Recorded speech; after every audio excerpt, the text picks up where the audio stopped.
Alright guys, in this today short video, we'll be talking about today's essay paper of CSS 2025. We'll be discussing how the topics were and how was the overall paper. So moving on to the first question, patriotism is supporting your country all the time and your government when it deserves it. So it has been taken from the political arena, but coming up with a balanced approach without sprinkling your biased opinion or reviews, there is kind of very difficult in this topic. Although it is easy to understand or introduce, but remaining impartial, there is challenging in this topic. So plus you have to deal two factors at the same time, right? Patriotism is supporting your country all the time, and then you have to also talk about the government factor, right? uh, in each para. So it's kind of tricky, so a wise student would kind of avoid these kind of topics. Secondly is brains like hearts go where they are appreciated.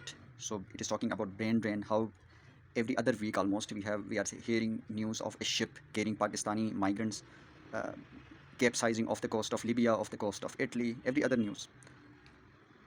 day we hear this news, right? So it's talking about brain drain. So you could fairly talk about how they are not being appreciated in Pakistan and how they are being appreciated in Europe or wherever they are going in terms of economy, right? In terms of their economic stature, they are not being appreciated.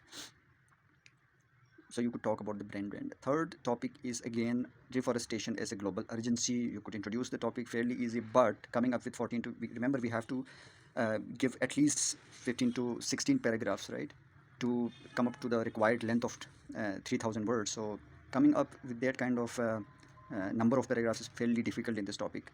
So I would rather kind of ignore. A wise student would avoid solving this topic as well.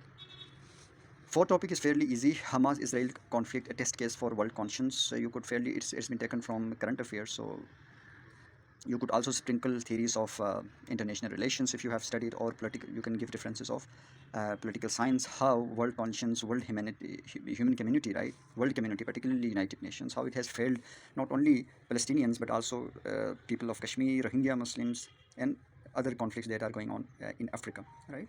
So you could also give examples of those while talking about Hamas and Israel conflict. You could also talk about the regional players and how they are failing in solving the conflict. So one could easily come up with 14 to 15 paragraphs on this topic. Fifth one is rich in politicians. We desperately need statesmen.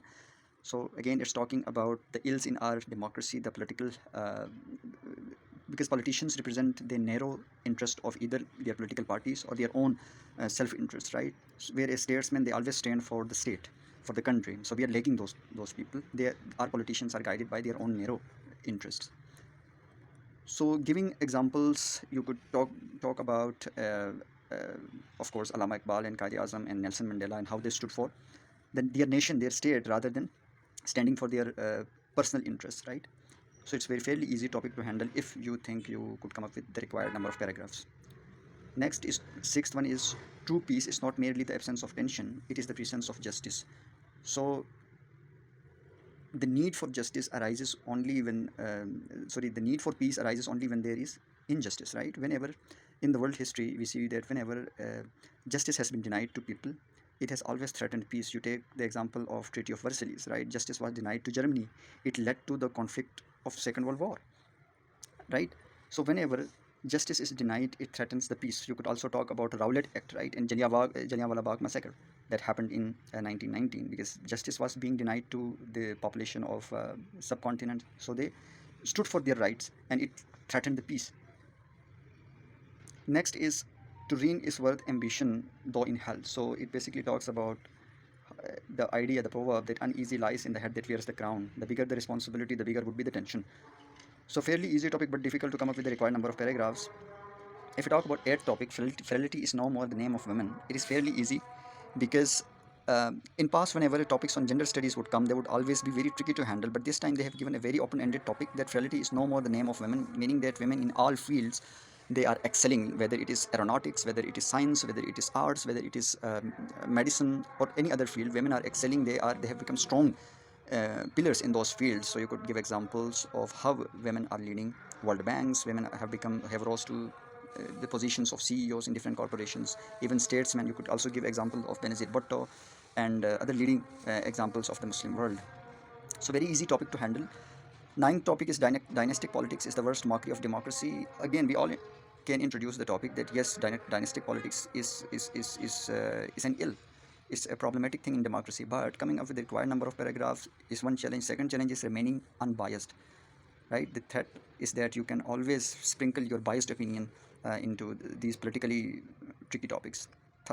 Last one is an investment in knowledge pays the best interest. So again, very easy topic. You could talk about how North Korea and South Korea being very similar countries in terms of geography, in terms of location, in terms of ethnicity. The people, they are genetically same, they come from the same descendants, but pursuit of different policies have rendered them completely different. Today, South Korea is known for being an economic giant in the world, whereas North Korea, because of its policies and not pursuing education, it has basically become an island in the world.